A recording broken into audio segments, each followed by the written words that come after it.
A learning system for generalists? Well, sign me up. I have always wanted to have a learning modality meant for people like me, people who are multidisciplinary, people who are polymathic or generalists, and I finally was able to figure out some ways we can actually do that, such a thing. We can actually find a way to create a system for polymathic education. So in this case, higher education for polymaths. Now, a non-traditional divergent learning modus operandi meant to provide a higher learning for multidisciplinary individuals. That is a loaded one-sentence summary, if you will. But the thing is, we really do need something that kind of loaded in order to figure this out, because we don't want more specialists at this point. We might think we do, but in actuality, we need more and more people who are multidisciplinary to find the niche innovations in between the convergence of two different fields. That is where we're at: biotechnology, nanotechnology. All these different new avenues of these new created fields. We need people who can find the similarities between two different fields and find the bridges between them.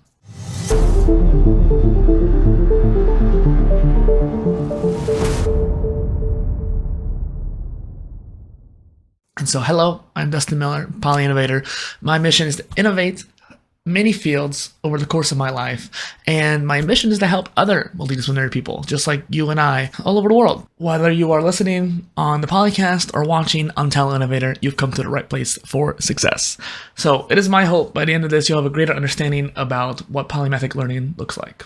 So it's interesting because whenever we see the words higher education, we think university, we think college, and we think of a certain system that has been established for a very long time. And the reason why we have so much trust in it is because of its age, right? It's like when an old person says something to you that seems wise, you're going to necessarily, like you could see a young person saying the same thing and trust the old person more purely because they're older. And that's just one of the things we have that bias when we're growing up.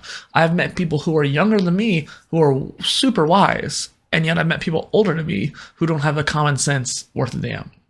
And so it's interesting to think about age does not necessarily equate value. And when it comes to age of university, for the most part, it has provided such value. I would argue it no longer does.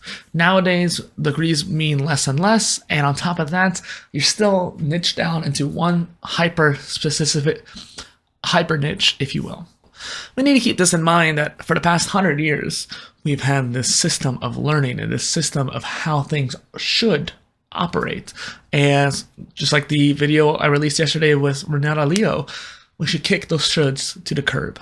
And so it's one of those things where we see a lot of people going into liberal arts because they want to have more control over what they're learning. Whether they are specialists who are just looking for more electives that they can take, or maybe they're interdisciplinary, multidisciplinary people like myself who are frustrated by the limited scope that a traditional degree offers. Even if you find ways to make your degree more unique to you, you are still getting basically a carbon copy of what someone got next to you.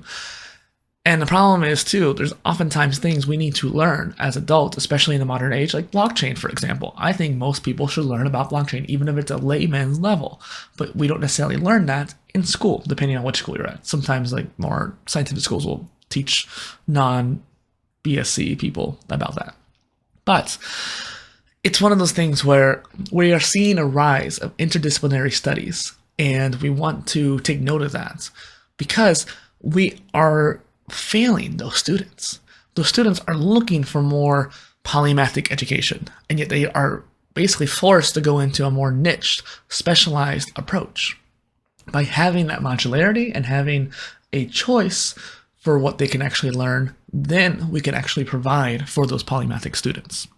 So how do polymaths learn? Well, that's not necessarily something I can easily define. We can even easily define polymath at this point in time.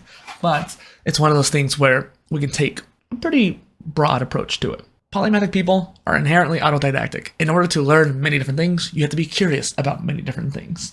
And most people are curious. Most. I mean, there's some people who have not cultivated that skill. And the trick is that it is a skill. You have to cultivate your curiosity skill. You have to indulge it. When you have a little micro curiosity, indulge it and build that connection of, hey, when you feel a little bit curious about something, it is okay to feel that way. It's okay to explore that curiosity. Now, You don't want to get yourself spread too thin, which honestly, a lot of times people think of like jack of all trades or even polymathic people as spread too thin. People think I'm spread too thin. I probably am, but that's because that's not for a lack of trying, and it's not for a lack of systems. And I think that everyone's polymathic journey is going to go through that kind of disparate phase where they're going through a lot of different things and seeing what works. And even if you never grow out of that phase, you just start building everything up, you're juggling between different plates, eventually those plates start spinning on their own, and so you can actually let it be a little bit and focus on another plate. Polymaths learn by spinning those plates. They also learn by indulging in that curiosity. So you need to have the option to be able to spin multiple plates at once. So think of divergent courses or divergent skill trees when it comes to the course itself. If you are trying to learn to build a house, for example, you have the blueprints of the house. You have the actual methodology of building the house. Then you have the plumbing and electricity and the blueprints itself. And let's say maybe something along the lines of just different building codes. So there's about 4 or 5 different pathways you need to learn in order to build a house and get the holistic system. Sure, you can do one right after the other. You can do plumbing, then electricity, then blueprints, and then build a house, right? But sometimes people want to know the big picture. They want to know how to build a house. What is the basic outline? Or at least touch on that before getting into specificities. And then, okay, you're like, I'm most curious about plumbing. You go into that pathway. Maybe you get halfway or full way, and you lose interest. You move on to the electricity and wiring, and so forth. By having those different pathways, instead of having a linear progression, you have the choice, and then you can indulge in that curiosity, allowing you to be more interested in that topic. And so you're more interested in electricity wiring than you are in plumbing. Focus on that. Use that curiosity to your advantage and actually learn it. That is how polymaths learn. That's how really people learn in general. But I think it's more emphasized in more polymathic individuals. So what is a polymath education? Polymathic education. Think of it, like I said, that kind of skill tree based approach where you have different modular options. You don't necessarily have to have it fully freedom. And I think that there is this risk of people getting a little too in control. If you look at the stats for like Coursera, edX, very, very little people finish courses. Partially, that's because they haven't put in the monetary value, and so it doesn't equate in their brain the value of the courses. I know there's plenty of courses I haven't finished myself. There's also plenty that I have finished too. But there's this lack of discipline, if you will, but it's not necessarily discipline, it's more of grit. The lack of ability to push through the plateaus. I think that people think about that concept and they apply it to every scenario, when in actuality, it only applies to certain things. So when it comes to this polymathic education, at the moment, we don't have an official option, which is why I made this post. Hopefully to inspire some people who are in the higher education world to find ways to incorporate this mentality into their learning systems. And eventually, we can take this modular approach and turn it into an alternative to traditional higher education systems or schools. So you'll need a DIY attitude at this point, this do-it-yourself mentality. By taking a modular path, what you're learning can change based on what you need to learn in that moment.